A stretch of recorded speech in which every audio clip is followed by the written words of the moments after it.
Good evening, ladies and gentlemen, and the gallery, and those that are watching from home, and welcome to tonight's council meeting. If we could please stand for the local government prayer and acknowledgement. We acknowledge the traditional custodians of our beautiful lands and surrounding waters, the Raminjeri and the Ngarrindjeri people, and we pay our respects. As a community, we recognise and we respect their cultural connection with the land and the waters. Almighty God, we ask you to bless this council and allow it to be an agent of change to the people of this city and beyond.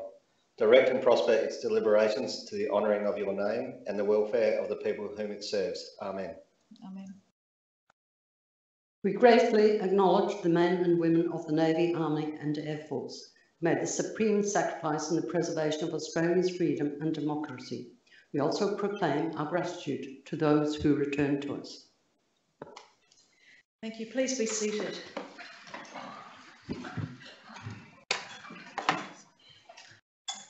We have two apologies tonight. Peter Charles, who's also on leave, but may be joining us later on if he's able to. And we also have an apology from Councillor Hales tonight, who's not well.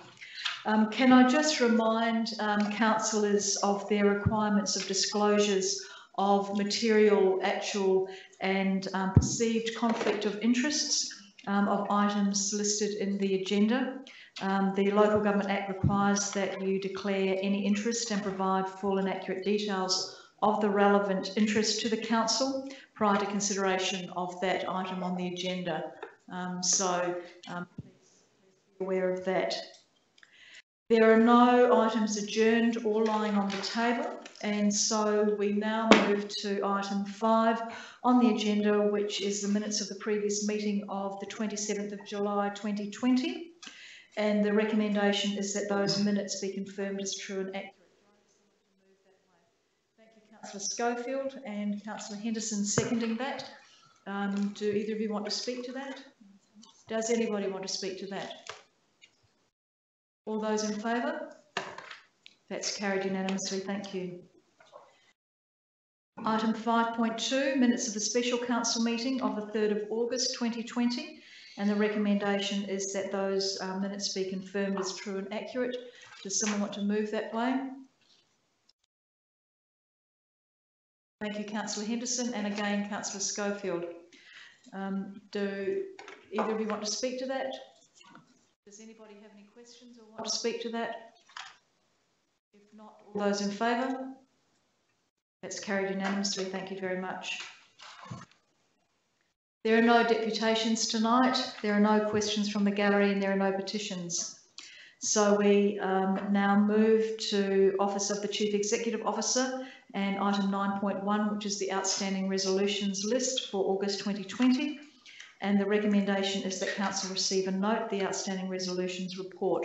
Would someone like to move that way? Thank you, Councillor Kemp. And do I have a seconder for that? Councillor Henderson. Do either of you want to speak to that? Does anybody have any questions about the outstanding resolutions? All those in favour of receiving the report? That's carried unanimously. Thank you. Item 9.2, the 2020 Local Government Finance Authority Annual General Meeting. And that meeting is going to be on Thursday, the 29th of October this year. The first recommendation is that, actually we can do that recommendation en bloc. The first one, that Council receive and note the Annual General Meeting report. And the second one is that Council appoint myself as Council's voting delegate and the Deputy Mayor, Marilyn Henderson, as proxy voting delegate for the Annual General Meeting of the Local Government Finance Authority on that date. Does someone move that way? Thank you, Councillor Littley. And do I have a seconder for that? Thank you, Councillor Kemp. Do either of you want to speak to that? Anybody want to speak to that or have any questions? No, I'll put that those two recommendations which are en bloc to the floor. All those in favour? That's carried unanimously. Thank you. We have item 9.3, a review or a partial review of the delegation register, and this is because of changes to legislation, that this part of the delegations register needs to be updated. Normally we would do a yearly update and review, but because of changes to the Foreign Emergency Services Act, the Natural Resources Management Act and the South Australian Public Health Act, we need to do a review of that delegation now. So I'll do the first recommendation is that Council receive and note the partial review report. If someone would like to move that way. Councillor Robertson. Moving that way and seconded by Councillor Littley. Do either of you want to speak to the report? Does anybody have any questions? All those in favour? That's carried unanimously, thank you.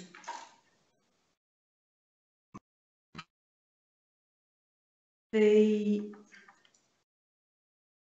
second recommendation, that having conducted the delegation register in accordance with section 44(6) of the Local Government Act, the Council revoke and I'll take those two as read, three as read, because they're quite long to read out.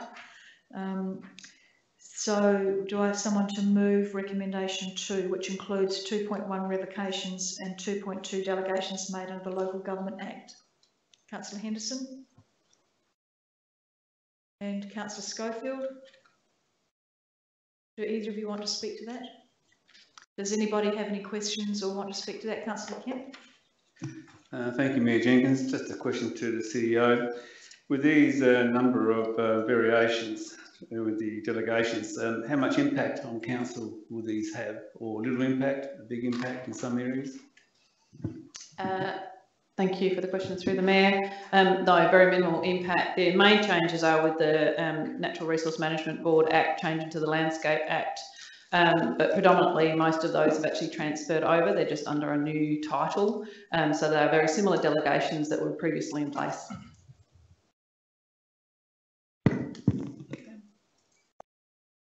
Does anybody else have any questions?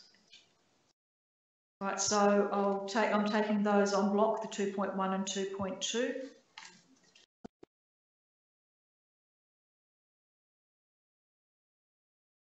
Do them separately, all right. So just 2.1, and you're happy with that, Councillor Henderson and Schofield? Yeah. Yep. So 2.1, the revocations. All those in favour? That's carried unanimously, thank you. So now 2.2, which is the delegations made under the Local Government Act. Would someone like to move that way? Thank you, Councillor Littley. Seconded by Councillor Kemp. Either of you want to speak to that? Does anybody have any questions or want to speak to that? All those in favour? That's carried unanimously, thank you.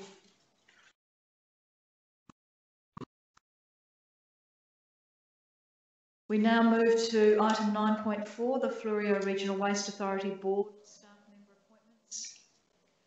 And I will do those recommendations, those two recommendations on block. That Council receive and note the staff member appointments report, and that Council authorise the Chief Executive Officer to appoint the staff member and deputy staff member positions to the Fleurieu Regional Waste Authority Board, and to revoke or terminate the appointment at any time. Would someone like to move that way? Councillor Littley, thank you. And seconded by Councillor Glasbrook. Do either of you want to speak to that? No, I don't think so. Does anybody want to speak to it or have any questions? Councillor Kemp. Thank you, Mayor Jenkins. Previously, when we voted on this a couple of years ago, we had the names of the staff. Do we have the names of the staff who will be representing council on the Fleurieu board? Thank you for the question through the Mayor. At this stage, the current proxy, which is Brian Domewood, would remain. This provides me with a delegation. Once I actually make a permanent appointment, I can actually use that delegation to appoint a more permanent position. So no, I don't have a name at the moment. Are there any other questions? If not, I'll put that to the floor. All those in favour? That's carried unanimously. Thank you.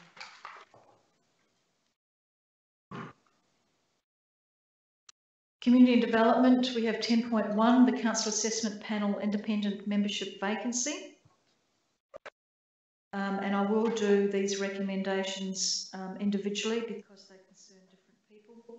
The first recommendation is that Council receive and note the Council Assessment Panel's Membership Vacancy Report.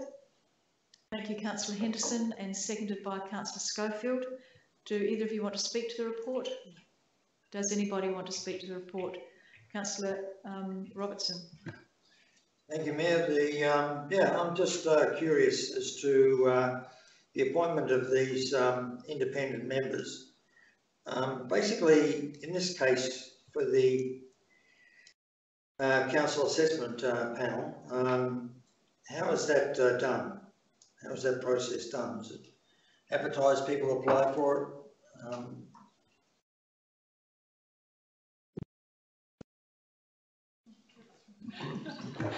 Yeah, thanks, Councillor Robertson. Through the Mayor, yes, it was advertised. It was advertised some months ago already. As a result of COVID, it was delayed for a bit, and additionally, it was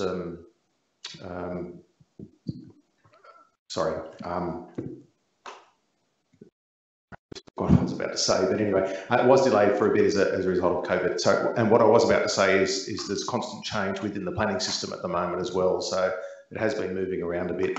But a number of months ago, Council did put together a panel for the review of the applications once received, and Councillor Kemp and Councillor Schofield was on that panel, as well as myself and our assessment manager.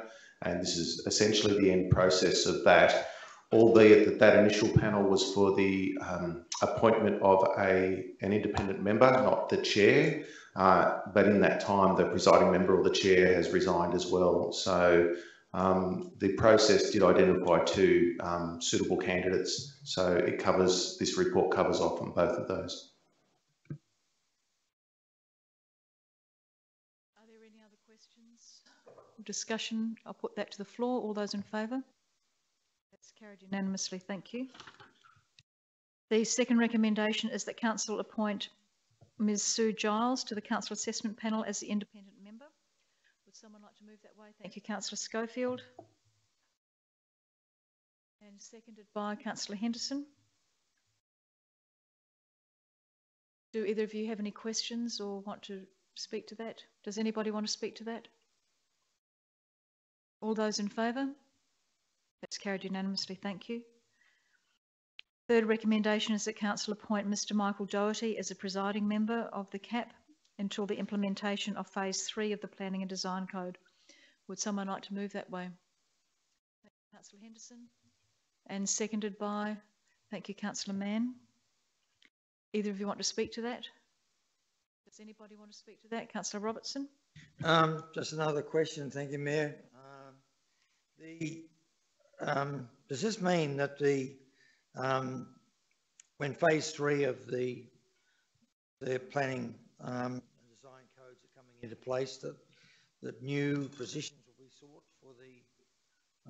for the whole panel, or just for the presiding member, or what's happening with that? Graham? Yep, through the Mayor, it's for the whole panel. Yes. So the requirements for members change once we transition into the new Act.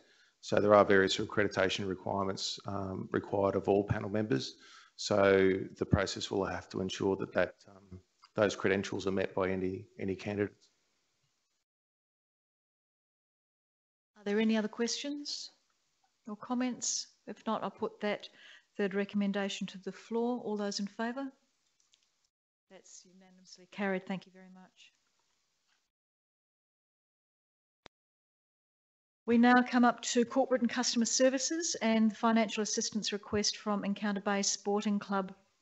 I'll take the first recommendation. Mayor, I just want to declare a perceived conflict of interest in this matter, that being that I'm public officer of the Encounter Bay Sports Club, Encounter Bay Football Club, I should say, and a member of the board or the group of sporting clubs which put together the proposal to the effect that I was a writer of the grant application that secured one grant, and fairly heavily involved in the negotiations that also secured the other grant from the federal government. The way I will be dealing with this matter at this point in time, and then I flag going forward with other matters with regards to Encounter Bay sporting clubs, is I will be staying in the chamber. I would like to continue to participate in the conversation and discussion, and I will be voting on these matters. My reasoning for this is that I feel the only benefit to me is the fact that I've played a role as an elected member in helping, assisting clubs to achieve better outcomes for their clubs. I continue to do consultation with our neighbouring clubs, being the riding club and the hockey club. I'm also a member of the riding club through family involvement, and I see that the benefits to being able to speak with my fellow elected members on this topic and provide information far outweigh any benefit that I might gain out of this. So I'll be participating in the conversation and in the debate and voting on this matter. And in future, I will take each different matter as it stands at that time and declare my interest and how I will deal with that. Thank you, Councillor Little. The first recommendation is that Council receive and note the financial assistance request from the Encounter Bay Sporting Club's report. Would someone like to move that way? Thank you, Councillor Henderson. Thank you, Councillor Schofield. Either of you want to speak to that report? Does anybody want to speak to the report or have any questions in relation to the report? If not, I'll put that to the floor. All those in favour? That's carried unanimously. Thank you. The second recommendation I'll take as read rather than reading that all out as it is quite long. Do I have someone to move that way? Thank you, Councillor Robertson. Thank you, Councillor Schofield. Do either of you want to speak to that second recommendation? Does anybody have any questions or want to speak to it? Thank you very much, Councillor Kemp. Thank you, Mayor Jenkins. Just a question on the finance side. With this, I know the 150,000, the 80,000, would that be sitting in our loans, but also potentially is it on our operating side of the budget? And will it show on our operating side of the budget? Because in your budget implication side of the report, it only talks about the budget implication on capital works, not operating budgets, which this one would address, I would imagine. Thank you. Kelly? Thank you. Through the Mayor. So in regards to the 150,000 line of credit, it's expected that there would be maybe some possible minor interest amounts that would affect council's operating, but seeing as though the club is proposing, and what we've proposed in this recommendation is that the amounts are repaid immediately as the federal grant money is received. That will be minimal, which is why we've suggested that it be interest-free for that period. In terms of the $80,000 community loan, there's a couple of variables in that it may not be required because there is sufficient funds with the grant funding from the state and federal government to cover, but it's a contingency amount. If that is in fact required, I would be suggesting that we would just provide that amount out of our variable loan, our cash advance debenture, with the club paying the principal and interest until that's drawn down. So it may increase our cash advance debenture balance if it is in fact needed by the completion date, but the indication is that it won't be, according to the finances that were put before us. Thank you, Kelly. Thank you, Councillor Kemp. Are there any other questions or discussion in relation to that item? Councillor Glasbrook. Yes, I'll just ask a question, but firstly I'll just state that I do support this. I think it's a great opportunity again for our community, and it's good to see that the local clubs working with the council. As I said many times, we get great value when these happens, so I do support it 100%. Just a question in relation to the funds, and I know that it's council property, but in the past we've had loans to, for example, the RSL club and things. we took out some sort of security over the loan. I noticed that their report states that they may struggle to repay the $80,000 if they need it, which I certainly hope they don't even need it. But is there anything in place in the agreement to cover that off, or what happens if it just ticks along forever and ever and ever and is never repaid? Perhaps Kelly, you could answer that. Thank you. Through the Mayor, in terms of that, the previous community loans that were given out where we had a mortgage essentially over the land, that was because someone else owned the land, so we were able to take out that mortgage. In regards to this land, it's actually Crown land under Council's care and control, so we wouldn't be able to do that. If it came to a point where the club was unable to repay the loan, they had requested in their application a 1-year repayment term.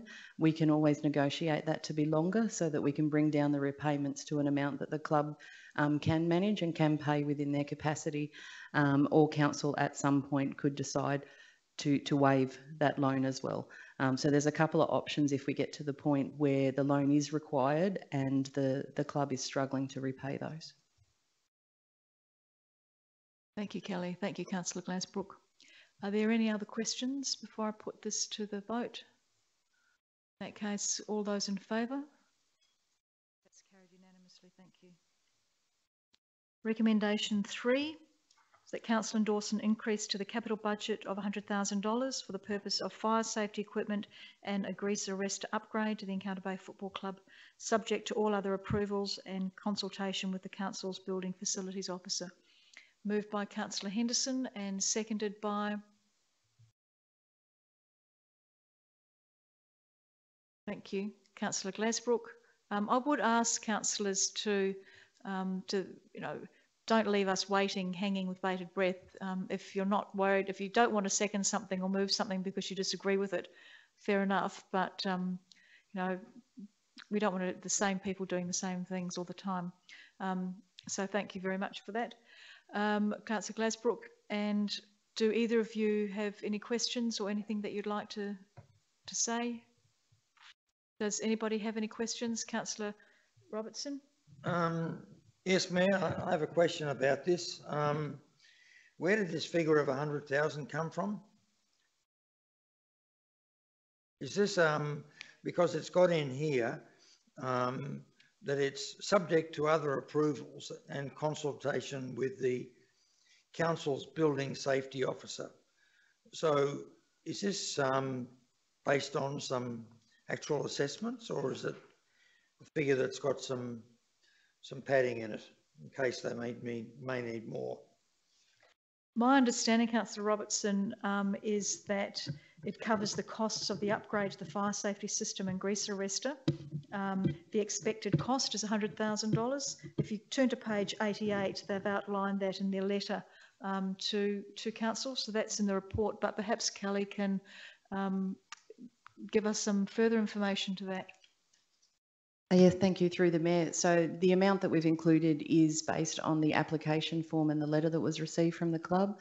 As it is us that will be undertaking those capital works, we will have to go through our procurement processes to obviously check for quotes and do requests for tender to get the best price for council. So it is just an estimate at the moment of what that could cost based on the club's initial forecasts, but we will have to go through our process and our building facility officer would oversee that.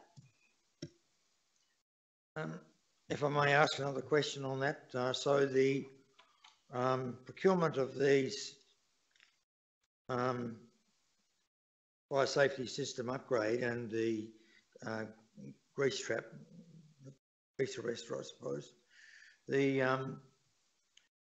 this is going to be done by council, not by the sporting clubs.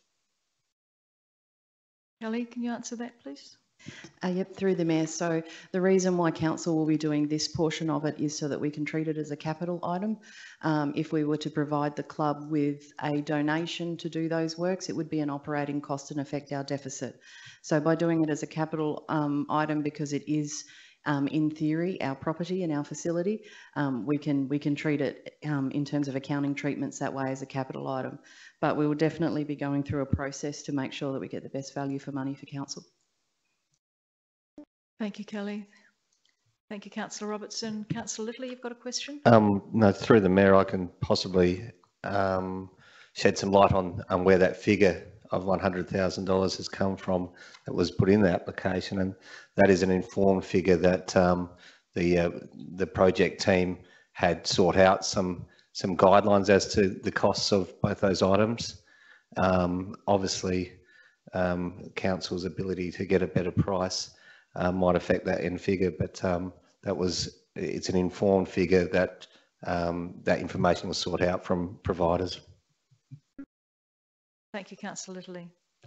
Are there any other questions or further discussion? Councillor Kemp.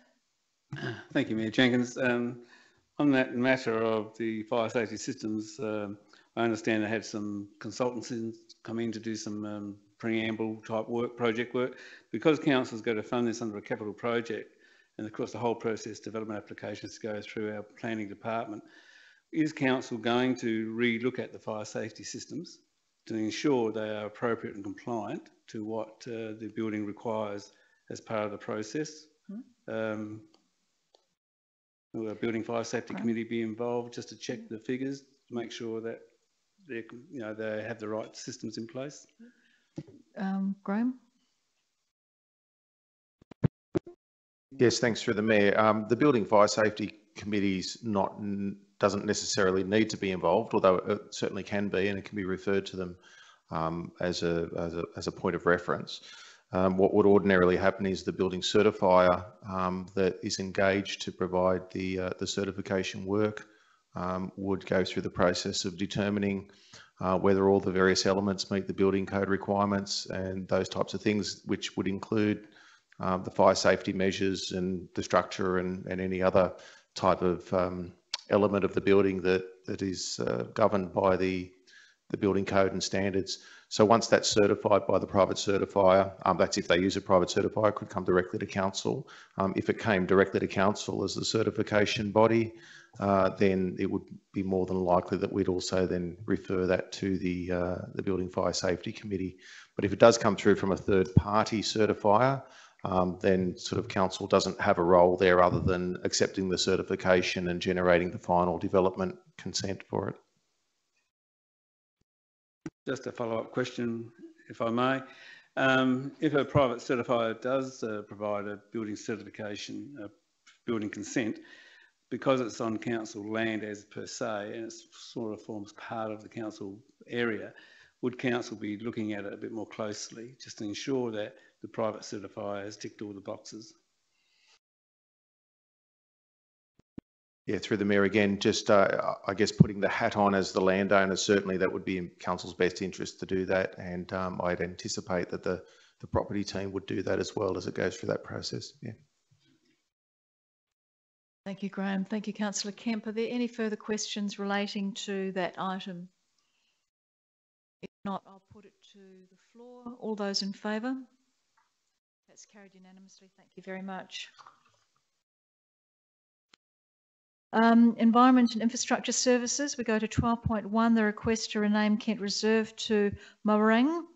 And the first recommendation is that Council receive and note the request. Would someone like to move that way? Thank you, Councillor Schofield, and seconded by Councillor Mann. Do either of you want to speak to that? Councillor Schofield? Thank you. No, look, I fully support this. It was a very good report. I believe it's long overdue, and I hope as we go through the rest of the recommendations, my fellow councillors will think the same. Thank you. Thank you, Councillor Schofield. Councillor Mann, did you want to speak to this at all? Does anybody want to speak to this or have any questions? Councillor Kemp. Thanks, Mayor Jenkins. Considering that, I think at the last council, if my memory serves me correct, we adjourned an item which involves the Aboriginal Indigenous people on having some type of position of where council sits with the Aboriginal tribes and elders. So I'm just wondering whether, is this worthwhile incorporating that in that adjourned item as a whole of holistic view about how we do this and work together to ensure that we cover off on all this, we still can develop a policy, as in item 3, but I'm just wondering whether we want to incorporate that in the adjourned item. Just a question. Yeah, thank you, Councillor Kemp. It's a very good question.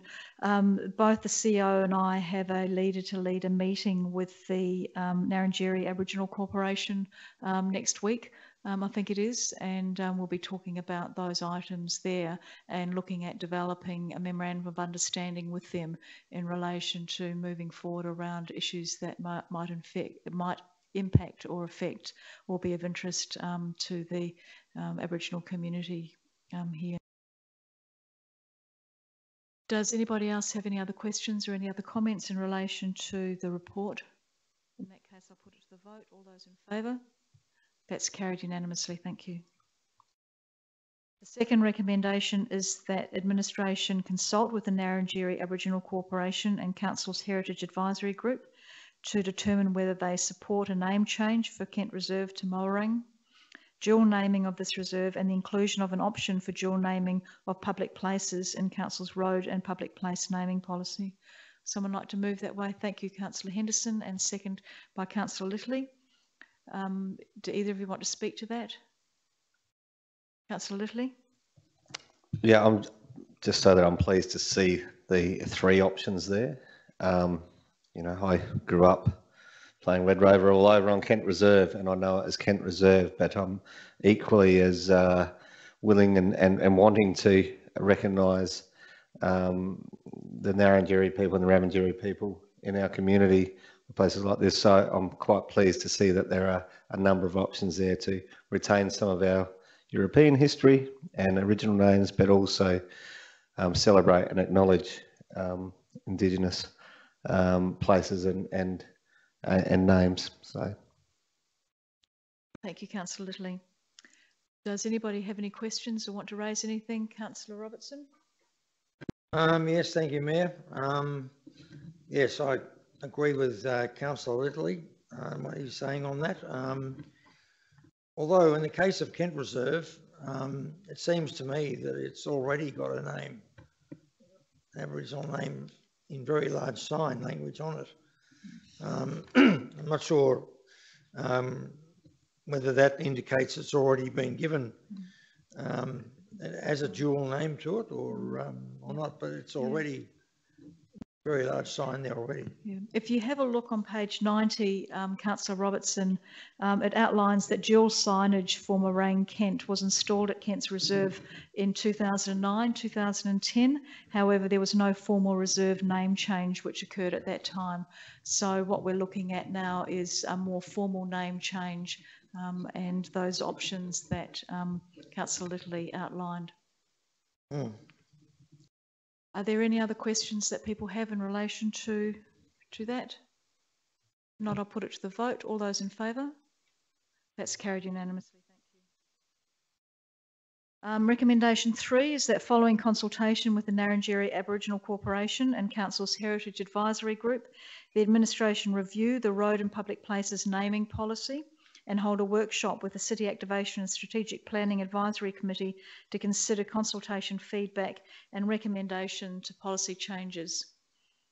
Moved by Councillor Littley, thank you, and seconded by Councillor Kemp. Do either of you want to speak to that? Does anybody want to speak to that? Councillor Robertson. Yes, Mayor, to me this seems a little bit fuzzy language in here. What exactly is this consultation going to be about? The whole issue of all of public and road place naming policies? Is that what it's intended to do? Because to me, it's quite confusing as to what this particular recommendation is actually trying to achieve. Yep. I'll let Karen explain that to you. Karen? Thank you. Through the Mayor, the consultation will be specifically on the 3 dot points outlined in recommendation 2, which was about a name change for Kent Reserve to Moerang, dual naming of the reserve, and also more broadly whether there was general support for inclusion of a dual naming arrangement within Council's policy, so it could be considered for, not just for the reserve known as Kent Reserve, but other requests in future as well.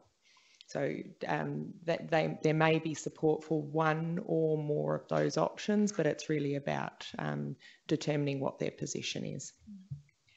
And just to clarify with you, Karen, that item 3 talks about, depending on the meeting that will be held with the Narrandjeri Aboriginal Corporation, there is then going to be a workshop with the City Activation and Strategic Planning Committee, so that consultation feedback can be discussed with the elected members, and we can then look at a way forward and look at any decisions that we may want to bring to council for further discussions. So that's what would be happening. Does that clarify that for you, Councillor Robertson? No,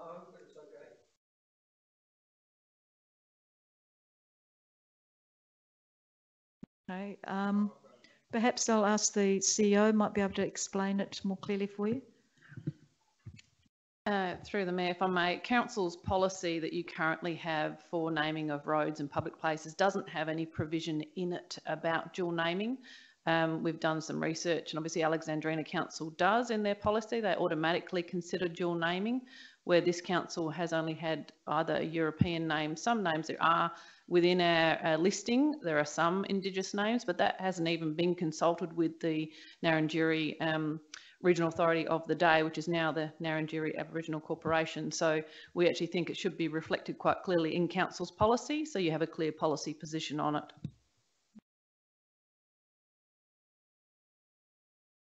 I think one of the things that this council has been wanting to do for a number of years, and there's been a number of discussions about how we can improve our relationship with the local Narrandjeri community and how we can move ahead. So this is one way that we may be able to. We'll discuss with the elders at that meeting that we have, and then bring those discussions back to the chamber so that we can look at what policies do we perhaps need to implement, so that we've actually got some policy direction that provides us a way forward. Are there any more questions or any more comments that people want to make in relation to that recommendation? If not, I'll put that to the floor. All those in favour? That's carried unanimously. Thank you. The fourth recommendation is that a further report be provided to Council to consider changes recommended by the City Activation and Strategic Planning Advisory Committee to the Road and Public Place and Naming Policy, and to make a decision regarding the name of public places, the public place currently known as Kent Reserve. Thank you, Councillor Henderson, for moving that way, and Councillor Littley for seconding that. Do either of you have any questions or anything you want to say in relation to that? Does anybody have any questions? All those in favour? That's carried unanimously. Thank you very much.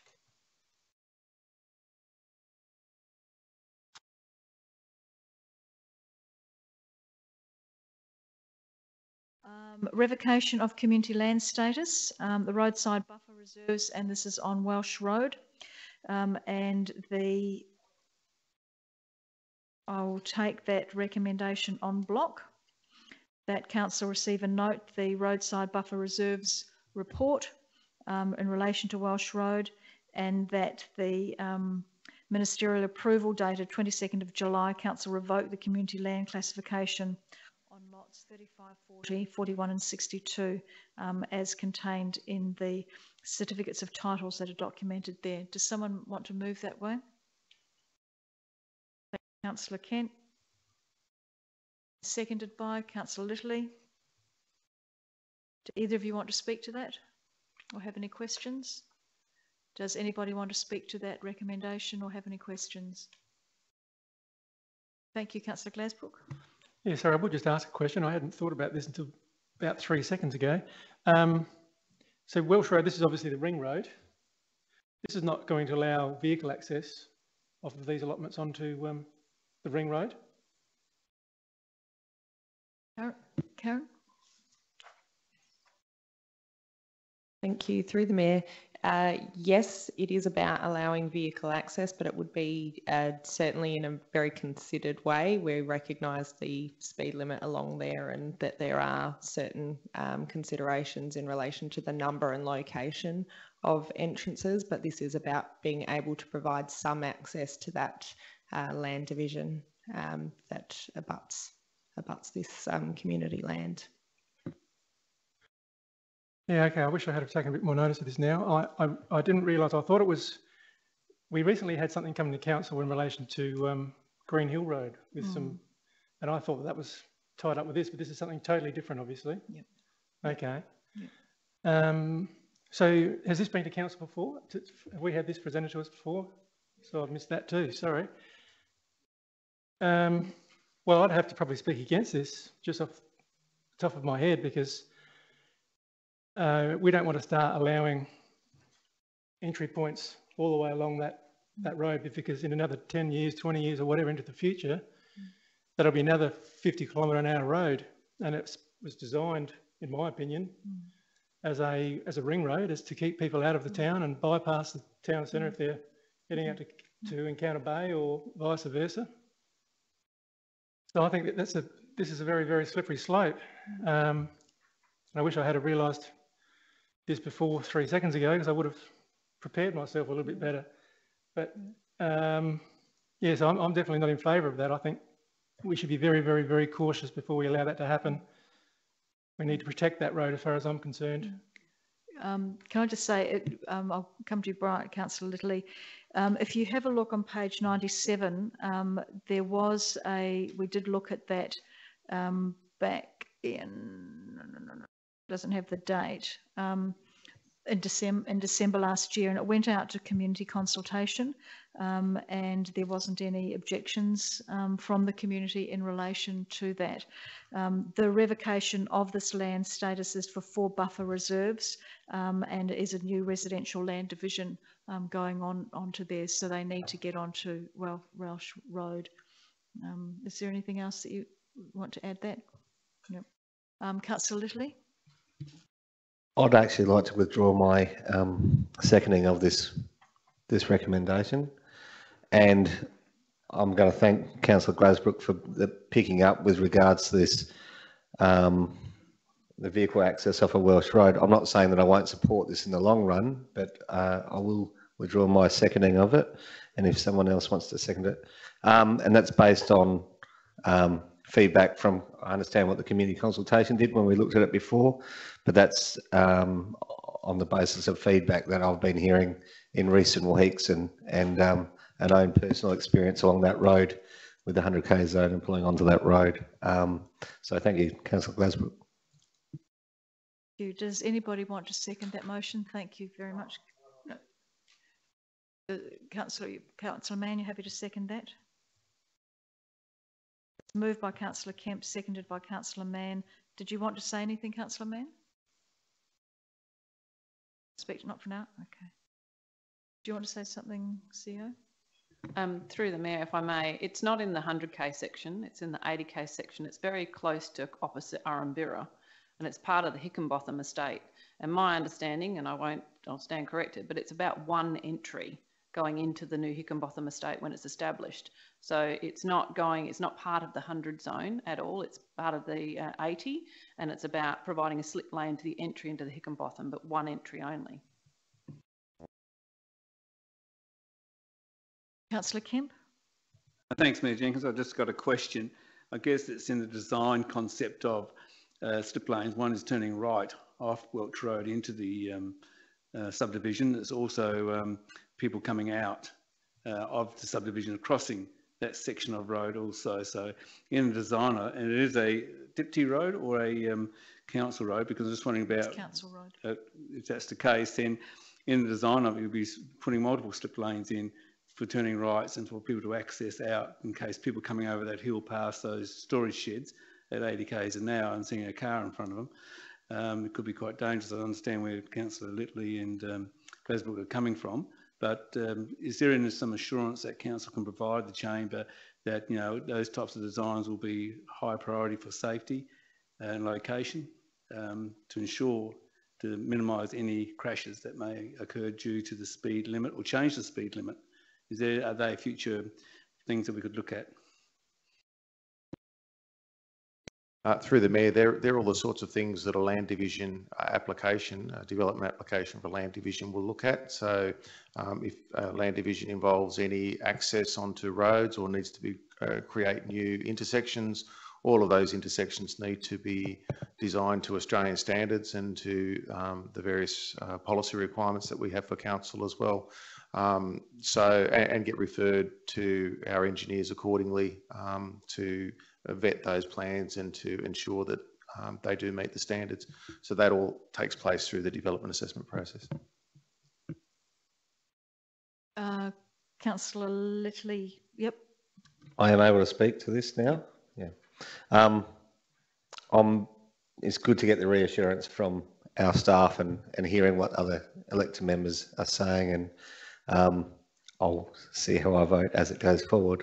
But yeah, I think that it's also good to highlight the fact that, and I support how Councillor Glasbrook has raised it, the fact that that road is something that we should be thinking about, and the treatment of that road along its full length is something we should be mindful of. And you know, fortunately, I think Councillor Glasbrook has raised this now, and we're able to get the reassurance from our staff on that this process perhaps won't cause further problems, but we should be always thinking about how we do that egress and ingress along that road, I think. Thank you, Councillor Littley, and I think you're right in terms of that road has changed very much from when it was built and will continue to change in the future as Victor Harbour grows, and it may be something that as a chamber we need to look at in terms of speed limits and safety along that road as things progress. And certainly that Greenhill Road intersection, we've had funding to help that area in relation to safety as well.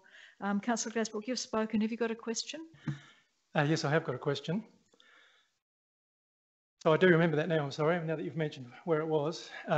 So just a comment is, it would have been nice to just have that in the report. Sorry, what is your question, Councillor Glasbrook? To remind me, Glasbrook? that was a comment. My question is, if it is only one entry point, why do we need to revoke the buffer zone on all of these titles? Why don't we just give them the opportunity to have one entry point and therefore protecting that road into the future?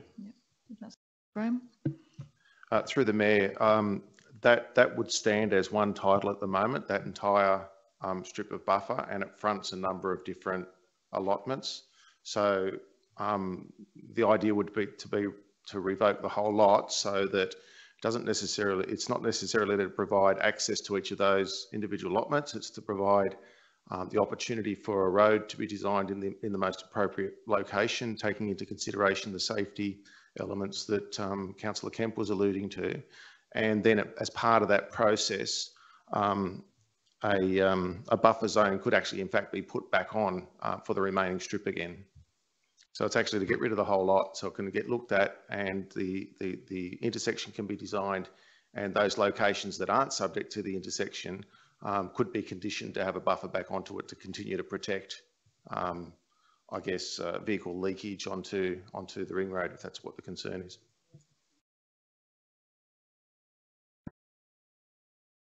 Could I ask another question then? If that is the case, could we include that in this, somehow in this recommendation, that there will be a buffer in the future once you've designed the intersection? I think that would be prudent, in my opinion. Just to give them an open ladder for the whole area is potentially risky into the future, as far as I'm concerned.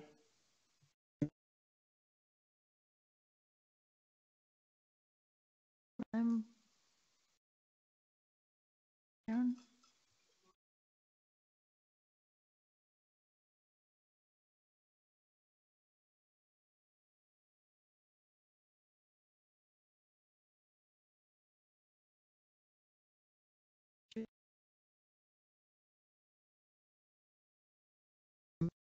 Thank you. Through the Mayor, I would probably recommend the best way to deal with this, not knowing exactly what this design is going to look like at this point, would to say that that consideration be given to the addition of buffer zones once a final design has been agreed to further protect Welch Road from unnecessary vehicle access or something to that effect. I'll leave that. I'll just write that down. If that was, would Councillor Kemp and Councillor Mann, would you be happy for that to be included? Could we have it written up first so I can see what it looks like? Thank you.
Thank you, Mayor Jenkins. Yeah, I personally don't see the additional variation as necessary. I have trust in the administration and the council to achieve the desired objective, and I think that within the recommendation it's already giving the people who buy the blocks access to their properties and to be able to exit it, but if that ensures that they can access their blocks, then I'm happy to support that.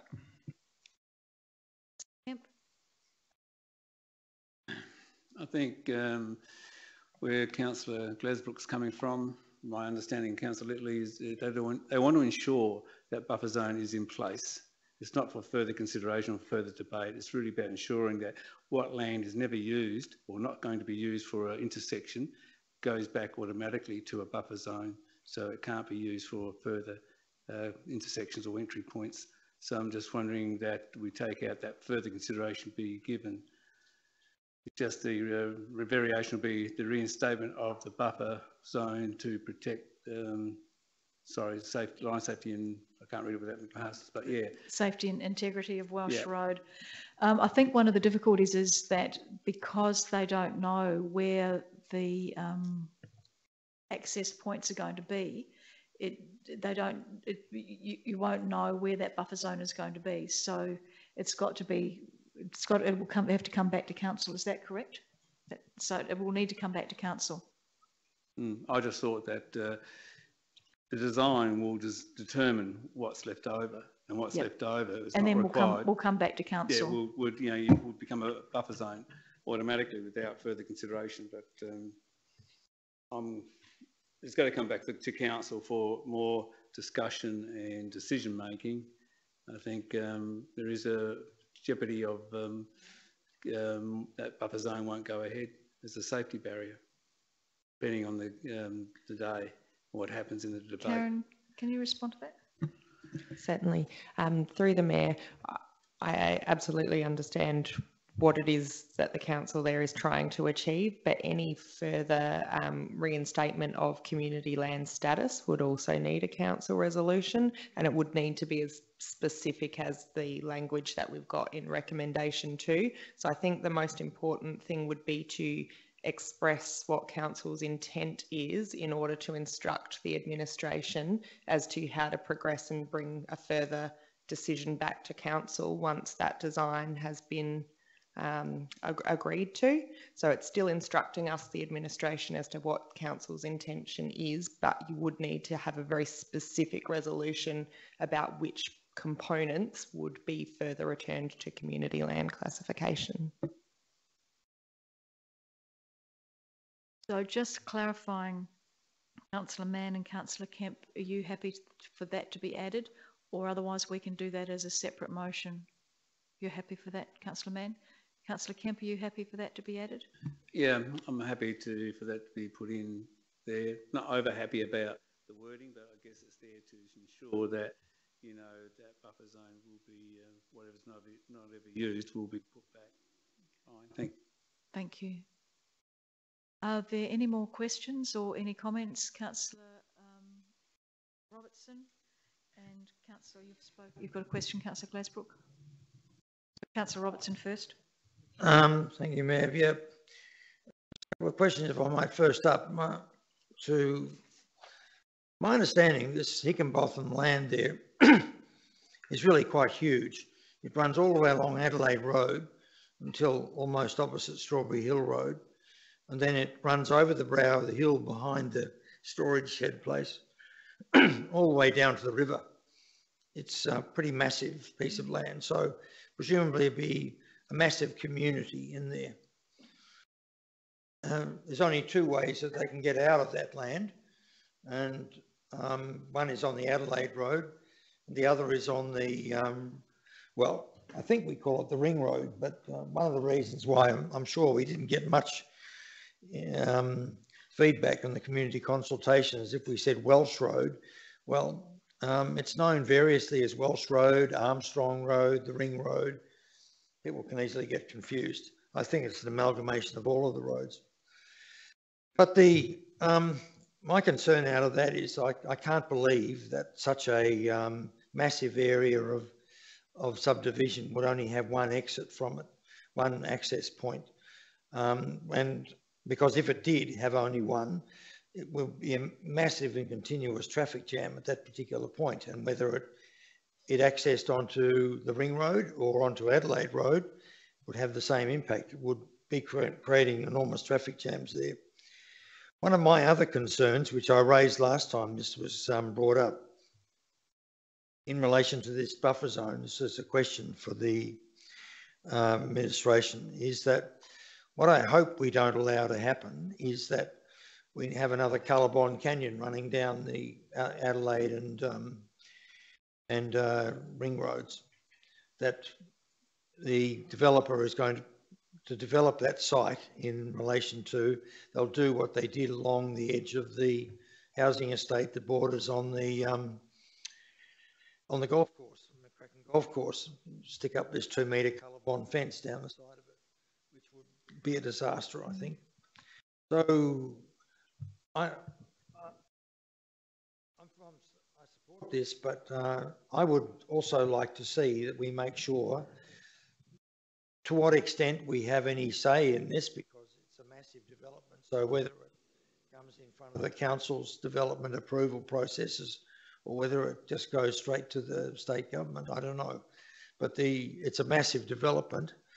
That we have no Colorbond fencing on the Adelaide Road or the Ring Road, and definitely the number of access and egress points is limited, because where there'll be traffic jams there, because just the sheer number of houses that'll be built on that block.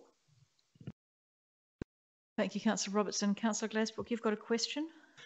Yes, I'll just ask our Director if it's possible for us to adjourn this, or if there's incredible rush for this. I don't know of any short-term plans for this to be developed, and maybe we could just refresh our minds as to what the proposal is, because Councillor Andrews had just made a good point. Through the Mayor, I'm able to, I think my understanding is that the extra entry and exit points are already predetermined or have been discussed as part of this development, but also you're actually just acknowledging the decision that's already been made in regards to that buffer reserve. the points that Councillor Robertson is also making around the Cullarbon Canyon, that was actually raised previously by Councillor Robertson when we were looking at entry-exit statements, and we actually shared that information with the Hickenpotham designers in regards to a significant buffer zone along the Adelaide Road, and making sure that we actually were consulted on the designs of that and the way in which that was designed. We've already relayed that information because you had expressed that earlier. And also around the entry on the corner there of Welsh Road as you're coming in opposite the roundabout, around an entry, what it was to look like. So, I mean, the chamber is able to adjourn the debate, but this is a matter that has already been to the chamber. It's been out for consultation. This is just the finalisation of the actual process. Just perhaps well, to if add... I can ask one more question, sorry. I apologise for forgetting what was going on. If it had been in the agenda again, I would have remembered. But so there's only one entry point all the way along Welsh Road, the entirety of that subdivision. Yes, that is my understanding. Can I just clarify through the Mayor? There's actually no entry points at the moment. There's one planned entry points, but there's no possible entry points because of the buffer. So the idea is that there will be one there, but there will also be one, speaking to Councillor Robertson's concerns about multiple access and egress points. My understanding is the design also provides for one on Adelaide Road, which is obviously a DIPTI road, or a DIT road, as the department's now called. So yeah, so correct, just for one of those points. And just to quickly comment, if I may, just about the future of that area. Yes, it is a very big land division, and it extends beyond that. That particular parcel of land is just one parcel of land that's in the Hindmarsh Valley residential zone. It does extend beyond past the river down to Wagon Road as well. And as you know, the Green Hills Estate starting to develop, but even further west to that, there's deferred urban land. So over time, the dynamic of the ring road will change. So it'll be really important to make sure that the best opportunity to get them in the right spaces happen from the word go, so it doesn't impact it more than it needs to into the future. But by extension, ultimately, especially at sort of the ends of the road, those speed limits probably ultimately will have to come down a little bit to cater for that sort of extent of residential land division into the future. Thank you.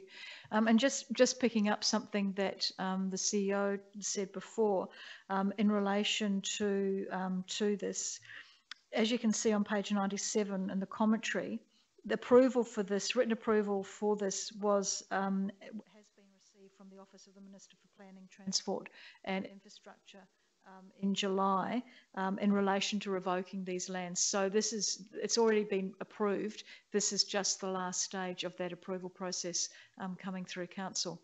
Now, sorry, Councillor Schofield, you haven't spoken and you have a question. Councillor Robertson afterwards. I guess I'd like to just say I do have a concern in some of our developments around Victor, and a lot of them only have one access. And I look a little bit like Councillor Robertson. I look at the fact that if we had an emergency or something in some of them, then members of our community would definitely have difficulty in getting out of some of those development areas.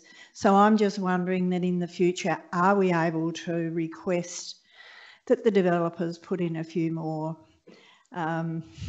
entries into their housing development areas, or even have a look at how they are going to construct their roads so that there's not a lot of dead ends and cul-de-sacs and things like that, that in case of an emergency will cause trouble. But I'm all for development. Robertson had a question. We've just pulled up the consultation papers that went out to the public, which actually showed a map in regards to the access points. There's actually one on either side of the removalist facility that sits in the middle. So I'm trying to turn the screen, that's what was actually released to the community in the public consultation, which showed the ability for 2 entry-exit points on the ring road. So my assumption is that one's going in and one's going out. Councillor Robertson, you had a question. Yes, a quick one for the CEO. What are we going to call this road? What's its official name? Because it has 3 at present: Armstrong, the Ring Road, and what's the other one? Welsh Road. Well, it has all names because it depends, as like Mill Road turns into Waipinga Road, turns into Range Road. So we have roads that do actually have more than one name, and it is clearly mapped and signed that way. So unfortunately, it is habit more so that we take the Ring Road, but it is actually known as Welsh Road, and there's properties that actually have address as Welsh Road, like Arambira and the Removalist, and I believe Morgan Park entry would be off of Welsh Road. So it changes at Wagon.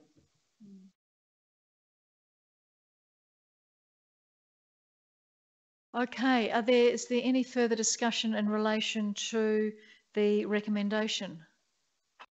If not, I'll put it to Councillor Kemp, you moved it. Did you want to say anything further? No, thank you. If not, I'll put it to the floor. All those in favour? Those against? That's unanimously carried. Thank you. 12.3 is the Rotary Youth Driver Awareness Program, road closure, and this is a really good program that the Rotary Clubs of South Australia have become involved in, and this year they are going to be putting through their 2,000th student. So there's been 2,000 people that have gone through that. I'll take the recommendation on block if someone would like to move it on block. Councillor Littley, thank you. And does someone want to second that? Councillor Mann? Do either of you want to speak to that? Councillor Littley? Yes, can I just encourage as many of our elected members and as many of the community, if they get the opportunity to actually go and witness what happens in these events. This is a youth driver awareness program, student crash scenarios was begun in the Barossa Valley some 25 years ago, and the program's just grown incredibly, and the amount of impact it has on young drivers or young people when they're entering in driving age and onto our roads is just incredible. If you do get the opportunity to attend, to view and observe, I recommend you do it. Thank you, Councillor Littley, and I couldn't agree with you more. It's a really important program, especially for regional and rural communities as well, where the death and serious road traffic accidents with young people is quite significant. So I agree. Does someone want, Councillor Mann, you seconded this. Did you want to speak to it? Does anyone want to speak to it? Councillor Kemp? Thank you, Mayor Jenkins. Just a question to the CEO, just to refresh my memory, if you wouldn't mind. I thought we gave the CEO delegational powers to close roads without bringing it back to council. So I see a recommendation useless, really, in the context. I may be wrong. Through the Mayor, it's not useless. This is actually brought as both a state government road and a council road, hence, because George Main Road is not a council road, and the other road name, forgives me, is a council road. So this is coming back because it's a combination of both. Are there any further questions or any further commentary? If not, I'll put that to the vote. All those in favour? Thank you very much. Unanimously carried.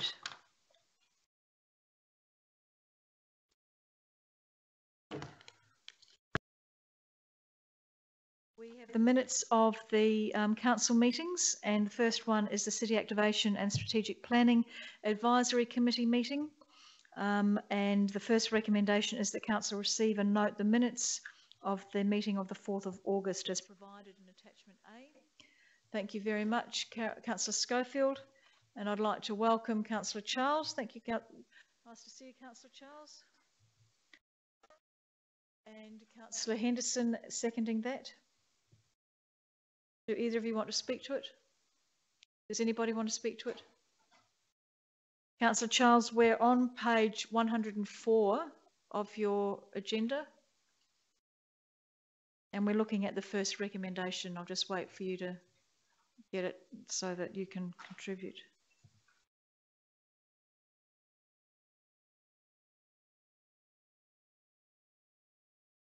Okay. Does anybody want to speak to that report? All those in favour? Those against? That's carried unanimously, thank you.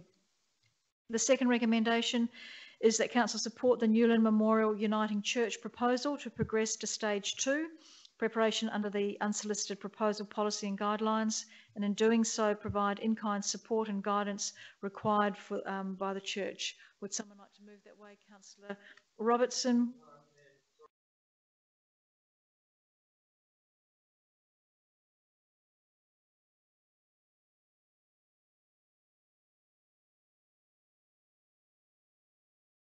What can you describe what your perceived conflict of interest is?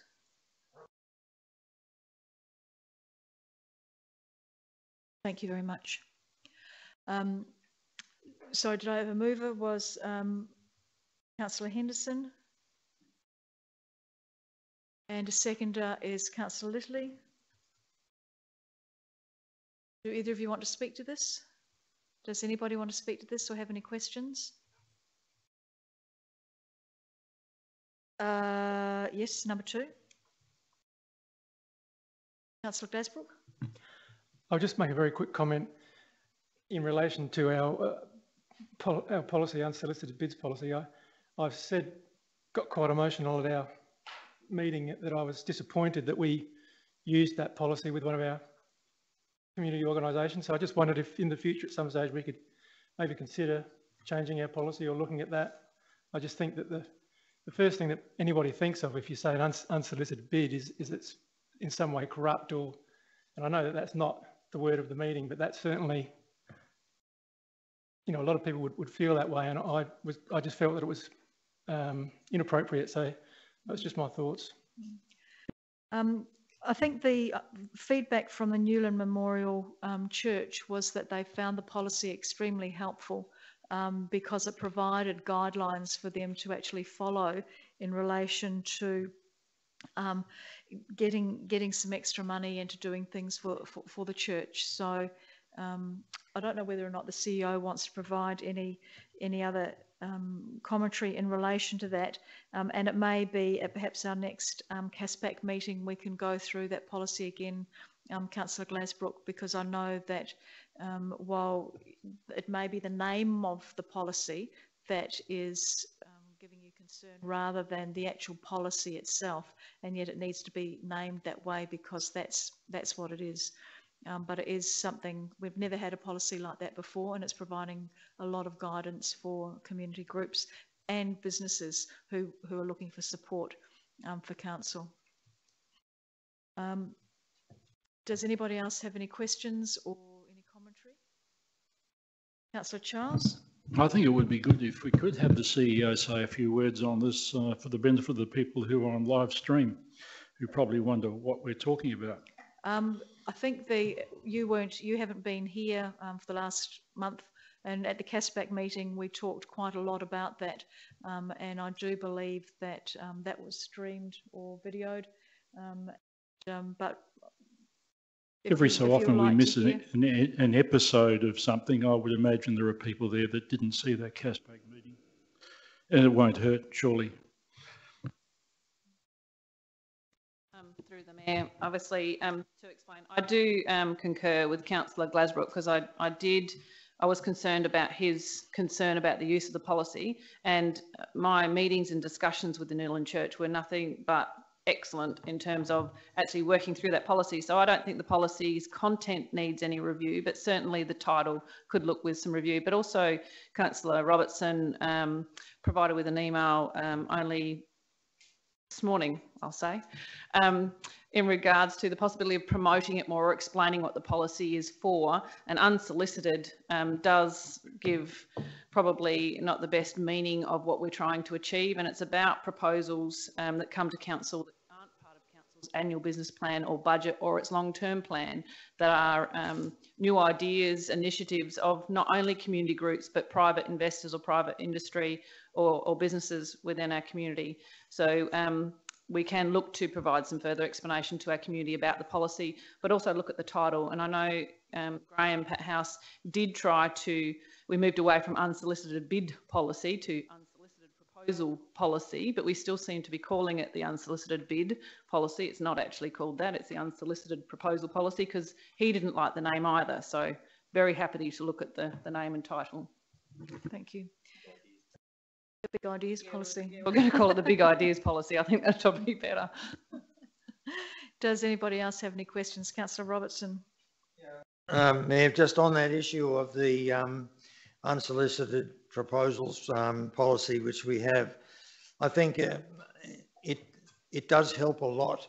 I know to some extent it's a repeat of what goes on in community grants. For instance, there's a lot of paperwork that's required to be submitted for fairly small beer in relation to the grants we give. But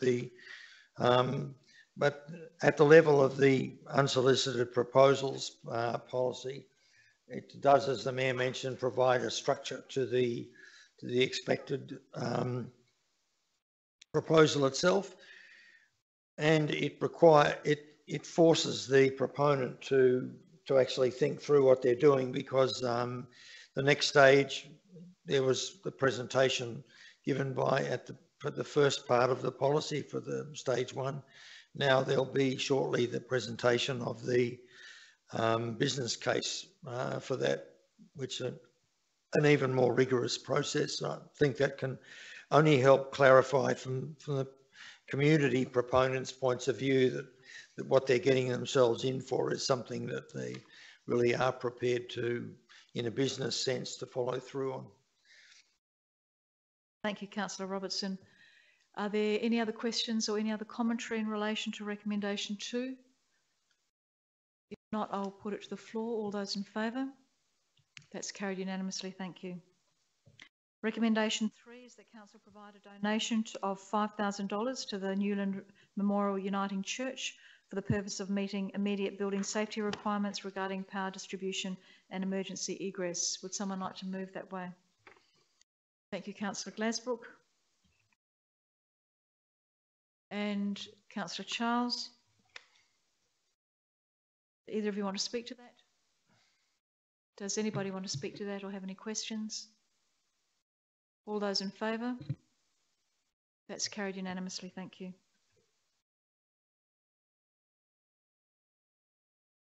The fourth recommendation is that council endorse the Renewable Energy Advisory Group terms of reference as presented in attachment B of the report. Would someone like to move that way, please? Councillor Kemp, thank you. And Councillor Henderson seconding that. Either of you want to speak to that? Does anybody want to speak to it? All those in favour? That's carried unanimously. Thank you.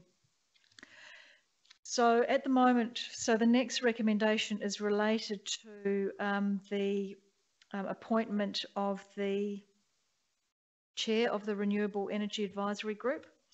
And if we have more than one nomination as chair, then in accordance with the nomination and appointment to internal and external positions on page 24 of the Code of Practice of Meeting Procedures, with the consent of 2/3 of the members, I'll call for a suspension in meeting procedures.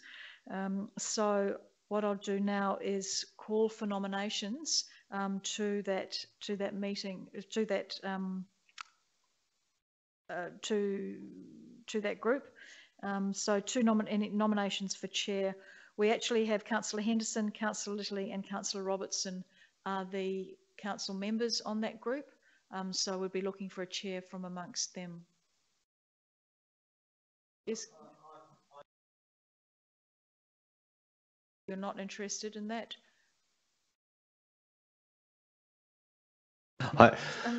Councillor Henderson, I'll beat you to it. I don't have the interest in being the chair of that group either.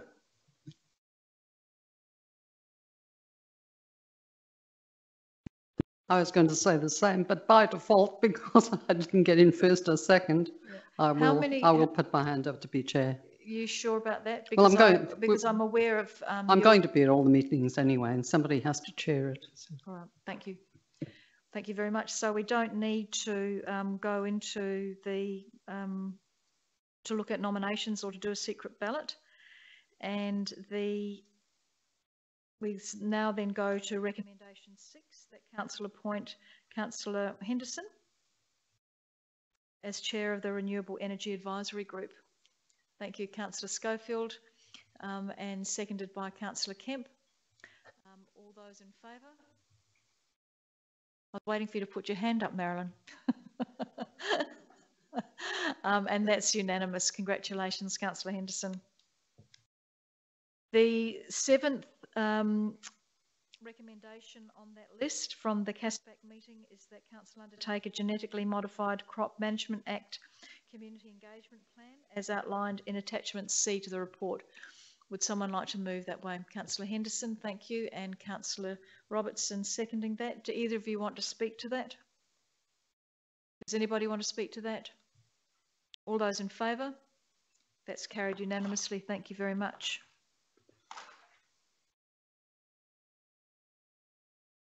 We now move to the Audit Committee minutes, and I'll do those on block if people are happy with that. The recommendation that Council receive and note the minutes of the meeting held on Monday the 3rd of August, and that Council adopt the disposal of land and other assets policy as provided at attachment C. Would someone like to move that way? Thank you, Councillor Glasbrook. And I have a seconder for that. Thank you, Councillor Robertson. Would either of you like to speak to that? Does anybody want to speak to it? If not, I'll put it to the floor.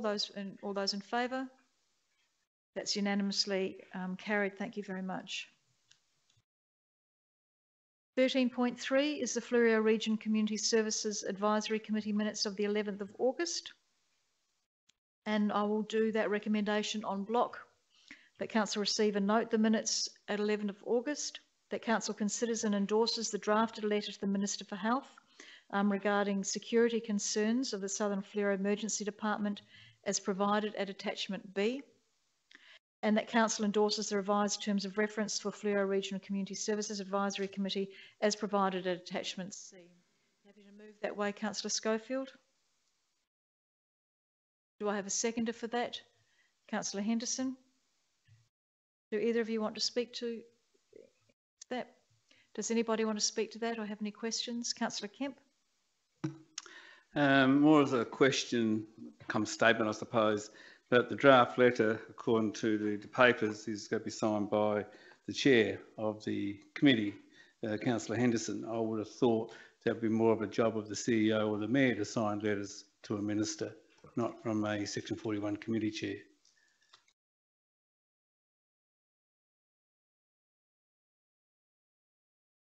I'm happy to sign it if that's the will of the council. Happy to do that. Any other questions or comments? Councillor Charles?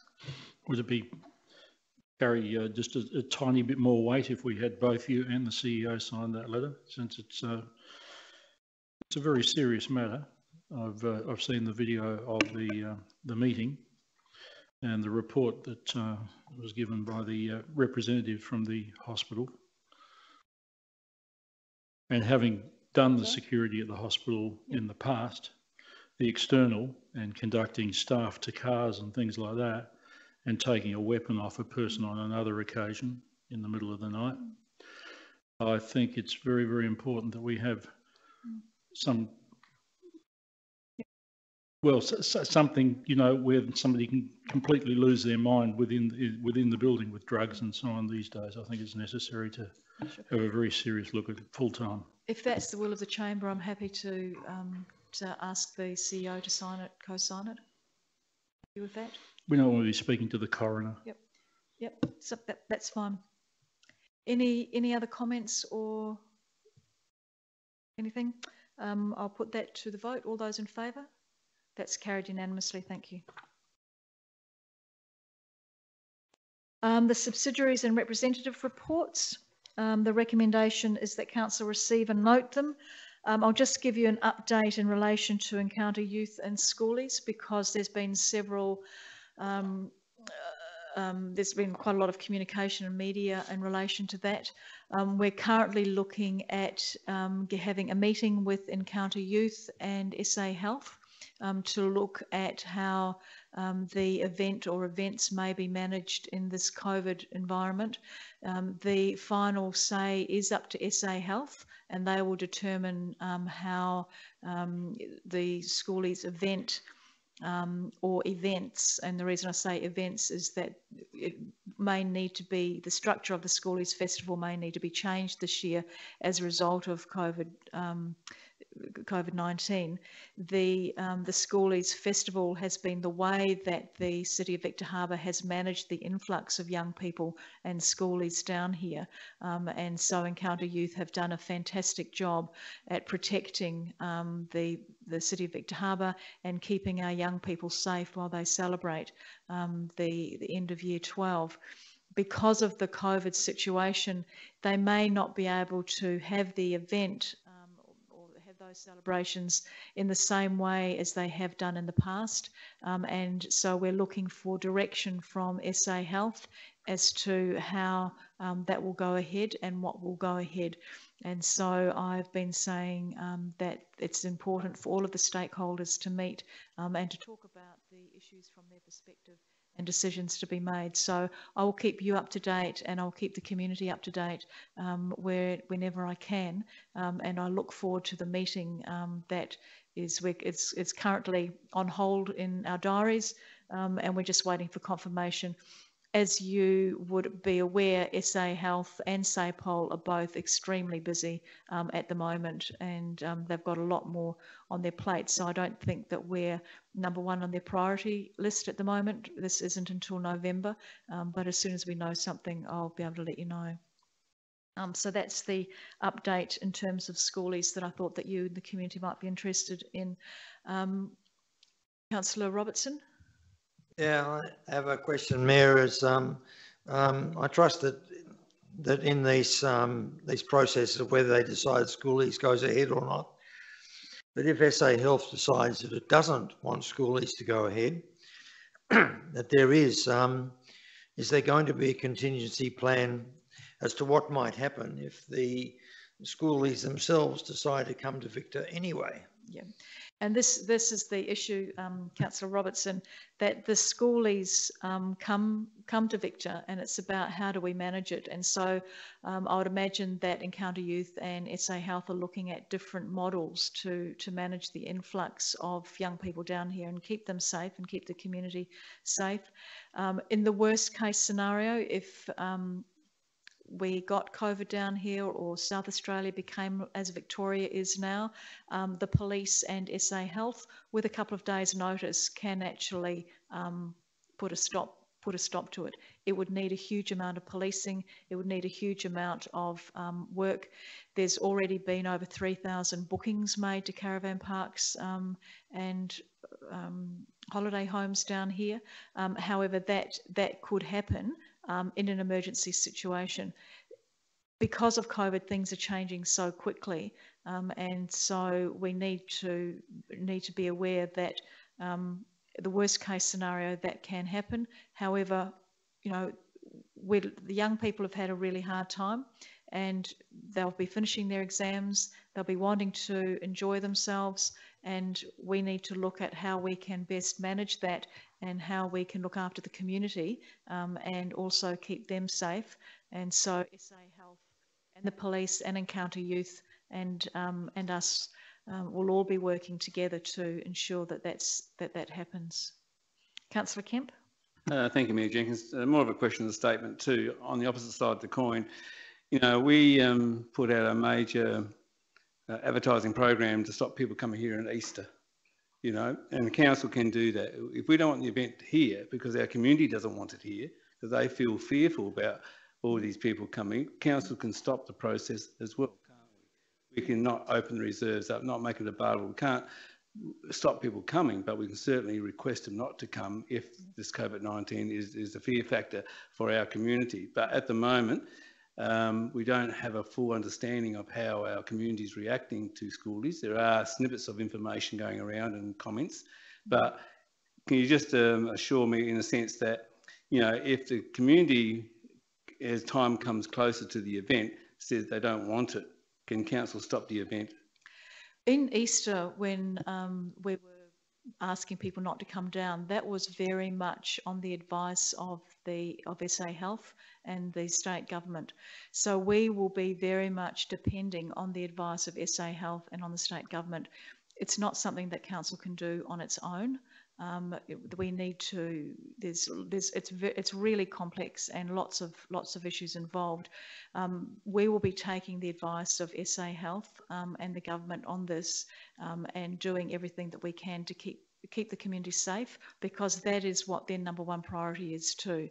And so if we have schoolies come down here, SA Health will be looking at, well, how do we manage that influx of young people in this COVID environment?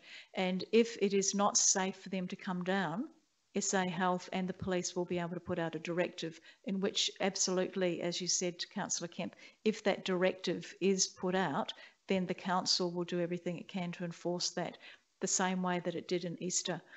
They have not said that at this stage. They have said that, my understanding is that they are looking at schoolies still going ahead, but perhaps in a very different form, so that just as we are doing festivals on winter in a different form, that'll look at, SA Health will decide what that form is.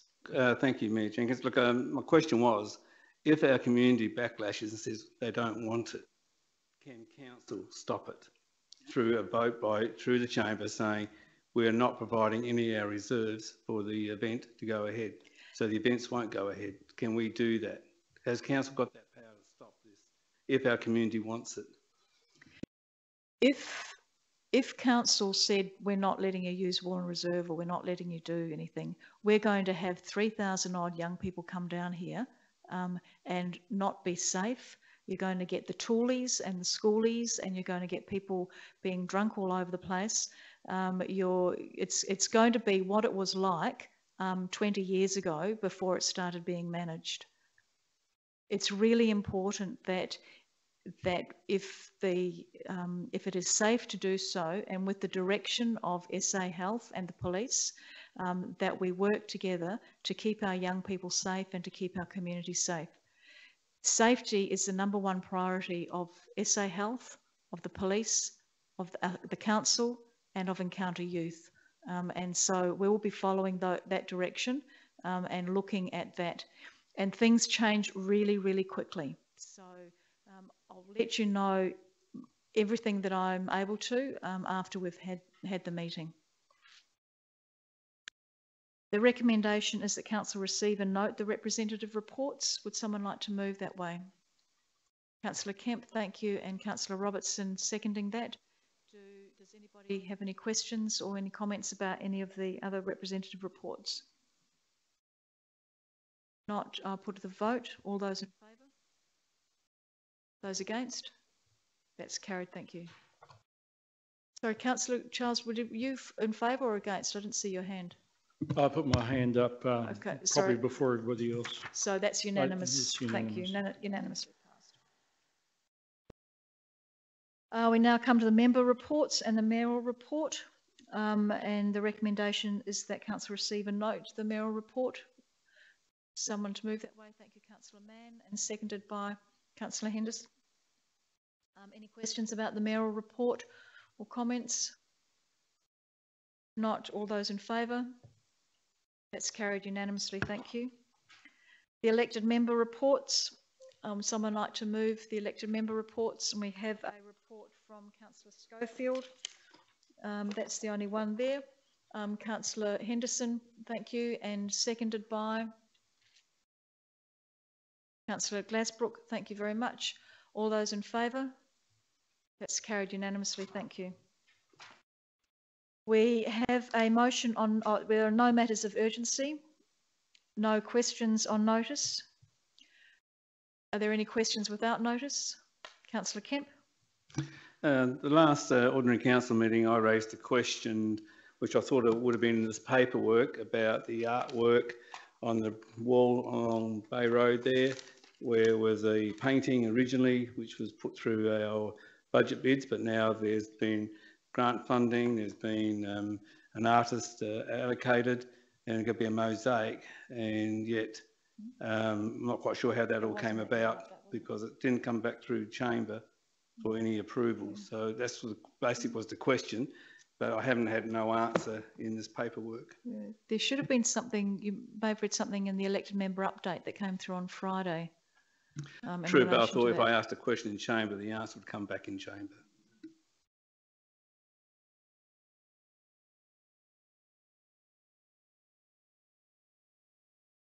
Through the Mayor, if I may. So a question on notice is recorded in the agenda and the answer is recorded in the agenda. A question without notice, unless it's actually resolved to actually be put on notice and recorded in the agenda and the response in the agenda, there needs to be a resolution. Hence, we took it on notice and provided it to members in the EM update with a response. Because ordinarily, if I take a question without notice in the chamber and give a verbal update, it's not recorded in the minutes. So unfortunately, my apologies if that was misunderstood, but that's normally the process.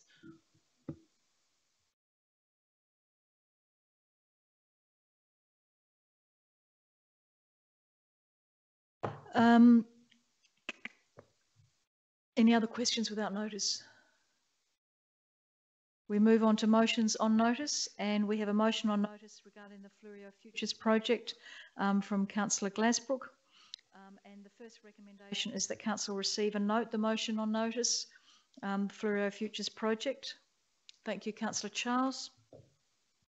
And seconded by Councillor Robertson. All those in favour? That's carried unanimously. And I'll let Councillor Glasbrook propose his motion. And I'll just say before you do, Councillor Glasbrook, that I think it's great that you are proposing this. I think it's a very important project that has been stalled.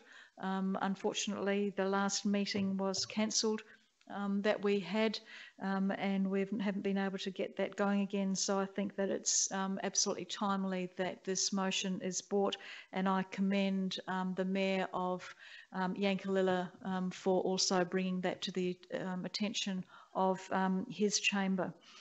Councillor Glasbrook. Thank you. Yes, I'd like to move that the Chief Executive Officer provides a report to Council on the current and future potential collaboration between the City of Victor Harbor, District Council of Yankalilla and Alexandrina Council, and prospects of City of Victor Harbor forming a Fleurieu Council with our neighbouring councils, District Council of Yankalilla and Alexandrina Council, and that status of the Fleurieu Futures Research Project commissioned by the Southern Hills and Local Government Association in 2016 to review the City of Victor Harbor, District Council of Yankalilla and Alexandrina Council, and to provide an assessment of governance options. I will speak to that in a minute. Would you like to speak to that now? Do you want to do number 3 on block, number 3 as well? I'm not sure on the mood of the chamber. I'd like to move them separately. Thank you. Yep, sure. Do I have a seconder for that? Councillor Charles.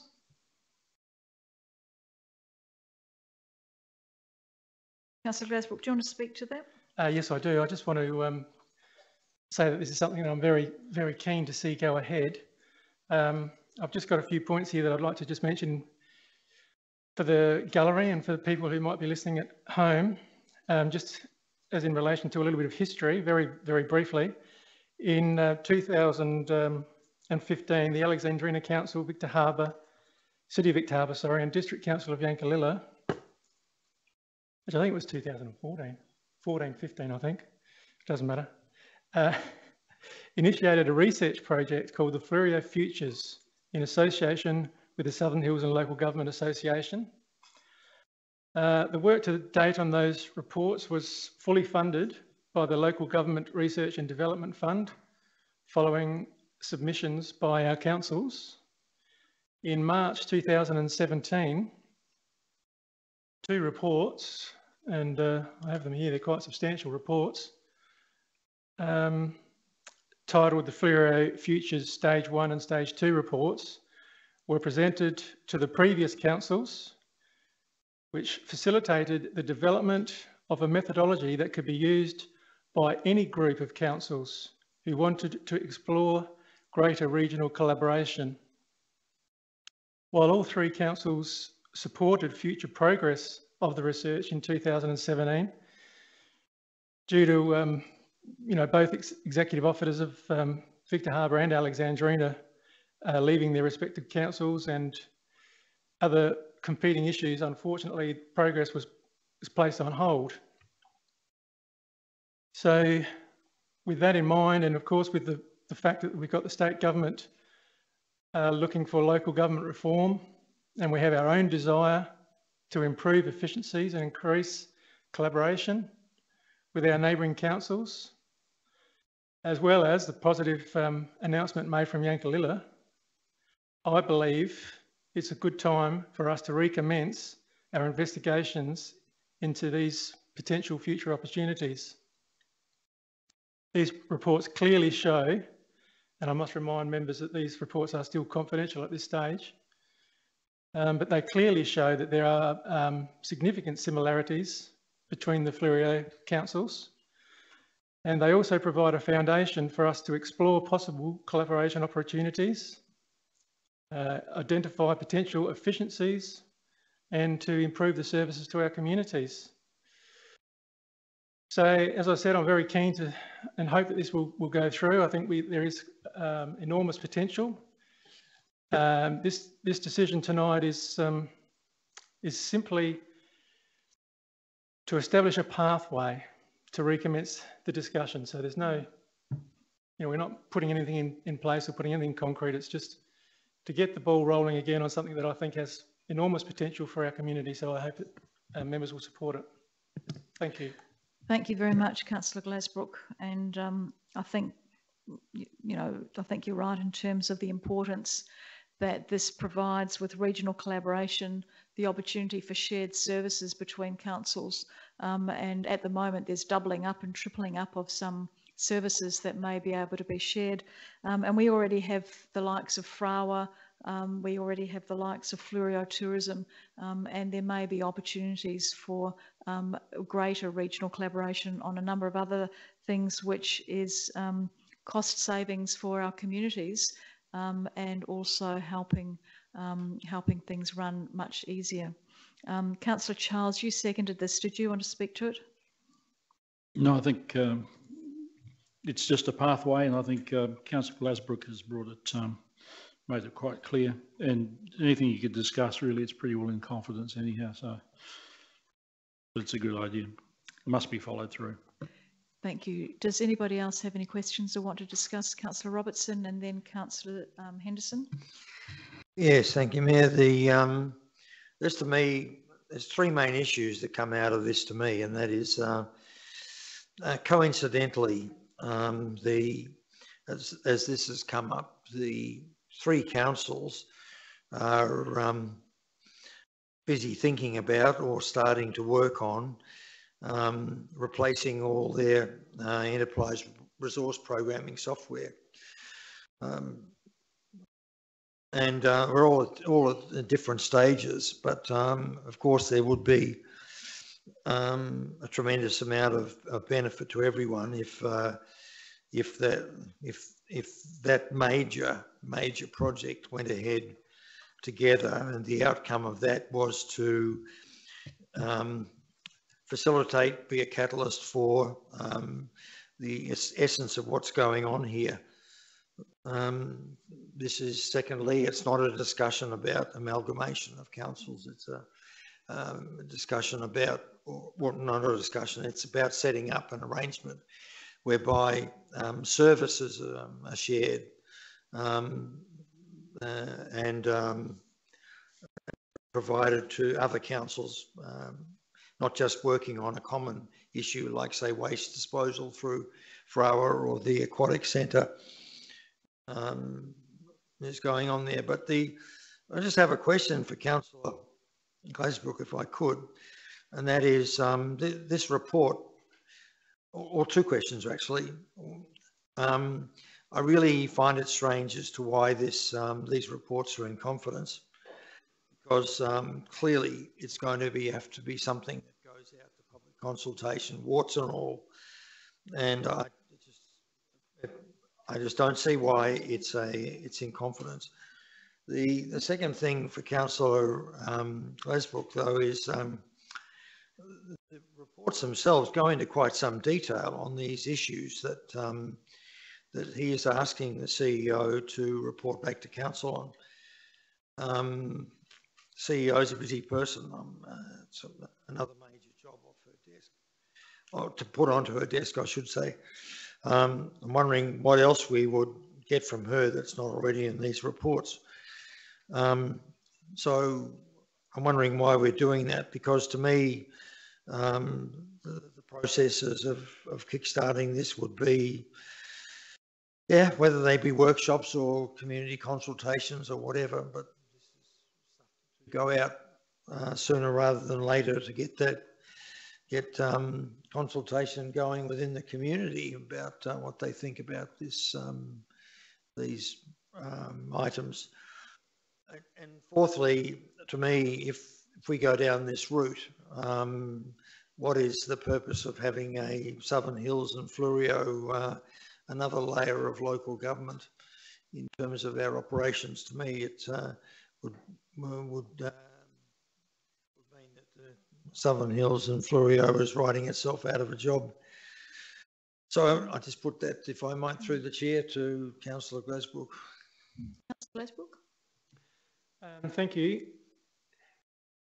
I can't recall 100% why it was in confidence. At the time, it was, you know, there's obviously, you know, significant figures and things there, and it was unsure what direction the council were going to go.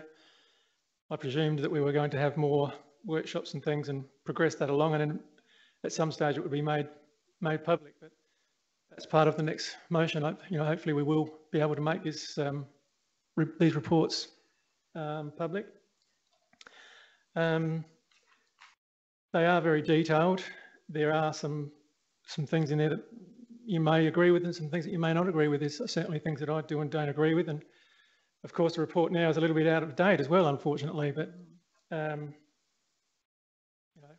we'll move on and see what happens. I can't answer about the Southern Hills and Fleurieu, what will happen to those, I'm afraid, whether they'll be... I'll ask perhaps the CEO can answer that.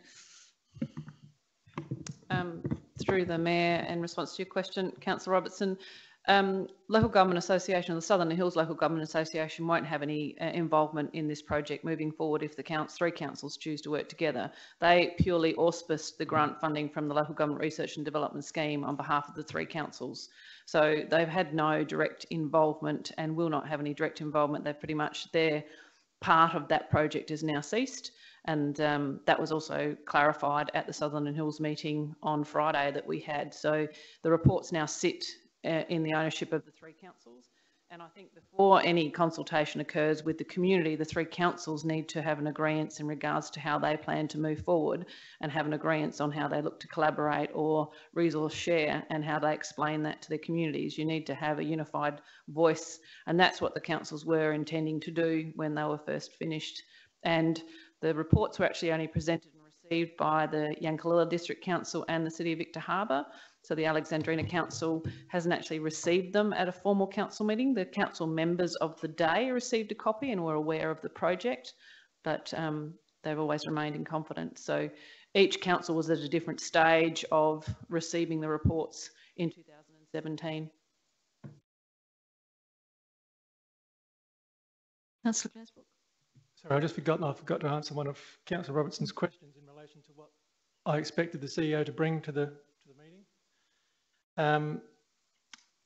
Well, as has just been mentioned, this council needs to discuss this. We need to get some little bit more up-to-date information, and we need to decide what we might think could be our potential things that we could collaborate with, or what path we wish to go down. It's to have that initial discussion so that we can get our plan of attack before we even consider going and talking to the other councils, really, because it's a bit silly not having an idea of what we're hoping to achieve before we go and talk to them. So that's what I'm certainly hoping to have. There's a good open discussion about what we think. Councillor Henderson. Thank you, Mayor. I believe the District Council of Yankalilla brought a similar motion to their council, and I'm wondering if, through the chair, I could ask the CEO if we know where they stand at the moment. I haven't seen that motion, so I'm just wondering where they're at. Through the Mayor. So in response, yes, they did have a very similar motion on notice that went to their meeting last Tuesday. And I do have a copy of their resolution in preparedness that it was asked. So their resolution, it wasn't actually resolved in its entirety. There was a change in their motion as it was received, and so I'm happy to read that to the chamber.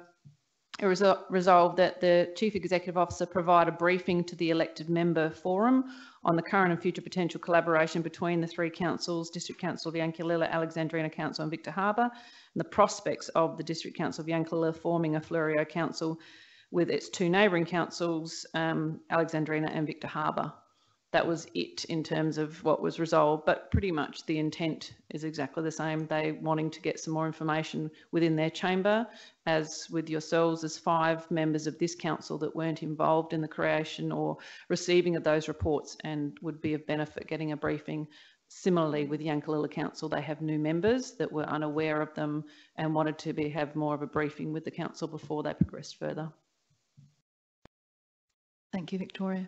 And just to add to that, these reports were formulated in 2015 or 14, and the council this council here has changed considerably since then. Not just a new CEO, but when Victoria came on board, looking at how we do business as a council, all of the operational changes that have been made, the cost savings that we have been able to make over the last couple of years, which have been quite significant.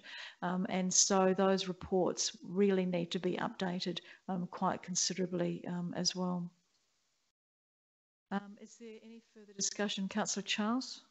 I've spoken, You've but spoken. as a have question, you got a question? Yep. Yeah, as a question, I would imagine you could confirm, and the CEO would be able to confirm that the state government would be very keen to see this cost saving, and that probably the major cost that we're looking at is the software and IT thing at present moment. So the state government would like to see councils keep a lid on rates, and this would be one way of making cost savings for certain.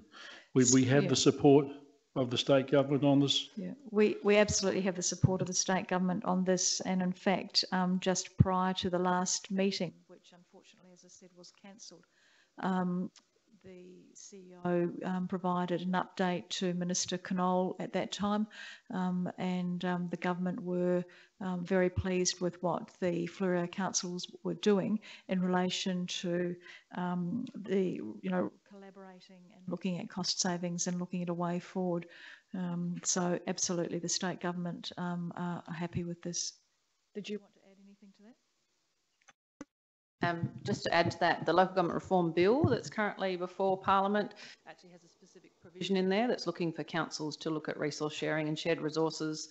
But very much the state government's not about forced amalgamations or anything along that nature. They actually want it to be driven with the councils, with community interest, because they have, from past experience, some amalgamations aren't always successful, and there's strong communities of interest that need to be considered. So they're very much wanting the councils to be the drivers and the leaders of any resource sharing and shared resources. But there's a specific provision in the new bill that requires councils to make sure that they do what they can to ensure shared resources and resource sharing.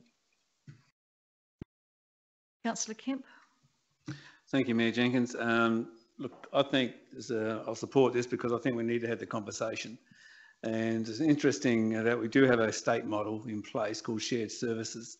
And I think you need to look at that because it does have some benefits and it does have some terrible performances as well.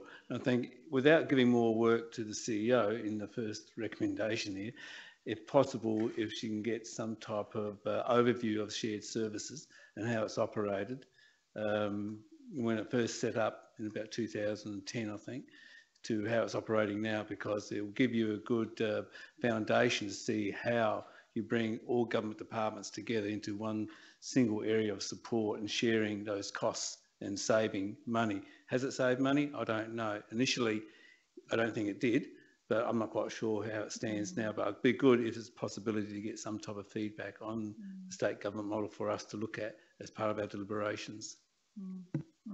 Thank you, Councillor Kemp. Yes, I remember when I was still working for state government and they brought in shared services, and some parts worked really well and other parts were a nightmare, and it went through the cycle of bringing them together and then breaking them apart and then bringing them together, and just that cycle that government goes through. But you're right. Any further comments or questions in relation to that second recommendation? If not, I'll put it to the floor. All those in favour? It's carried unanimously. Thank you. Councillor Glasbrook, do you want to propose your third recommendation? Yes, thank you very much.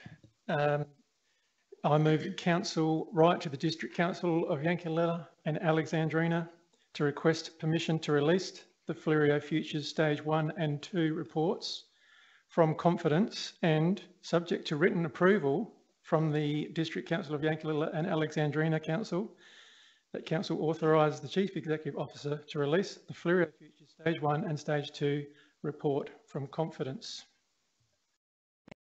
You're moving that way, and do I have a seconder for that? Councillor Robertson. Do either of you want to speak to that? Sorry, Councillor Glasbrook. Yes, I will speak to it. I think it's very important that we do put these out into the community, because it will help the conversation. I mean, it is, you know, a little bit older now, which is unfortunate really that we didn't act on it sooner, but there's still a huge amount of relevant information there as far as I'm concerned. And when it was first developed, it was, you know, a research project.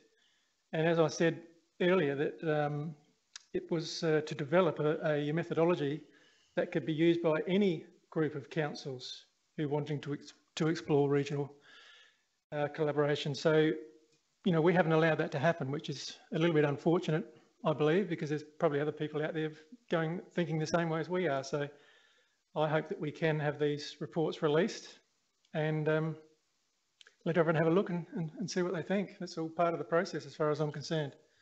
Thank you. Thank you, Councillor Glasbrook. And Councillor Robertson, you seconded that. Did you want to speak to it? No? Does anybody else want to speak to it or have any questions? All those in favour? That's carried unanimously. Thank you. And thank you once again, Councillor Glasbrook, for bringing that motion on notice to the Chamber. I think it's important. We don't have any motions without notice. We do? No? No, that was a question. Do we? No, we don't. And now we come to confidential items. 21.1, confidential arts and culture precinct update.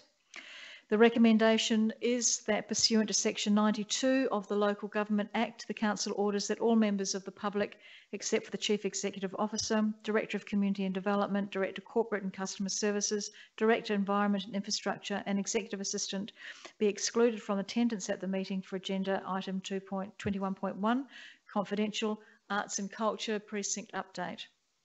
That Council is satisfied pursuant to section 93B of the Act that the information to be received, discussed or considered in relation to the agenda item is information of disclosure of which could reasonably be expected to confer a commercial advantage on a person with whom Council is conducting or proposing to conduct a business, or to prejudice the commercial position of Council. In addition, the disclosure of this information would, on balance, be contrary to the public interest, The public interest in the public access to the meeting has been balanced against the public interest in the continued non-disclosure of the information. The benefit to the public at large resulting from withholding the information outweighs the benefit of it to disclosing the information. The Council is satisfied that the principle that the meeting be conducted in a place open to the public has been outweighed in these circumstances because the information could jeopardise the commercial position of the parties. Would someone like to move that way? Thank you, Councillor Schofield, and seconded by Councillor Henderson. Any discussion? All those in favour? That's carried. Councillor Robertson? No. Okay, sorry. That's are those against? That's carried. Thank you very much.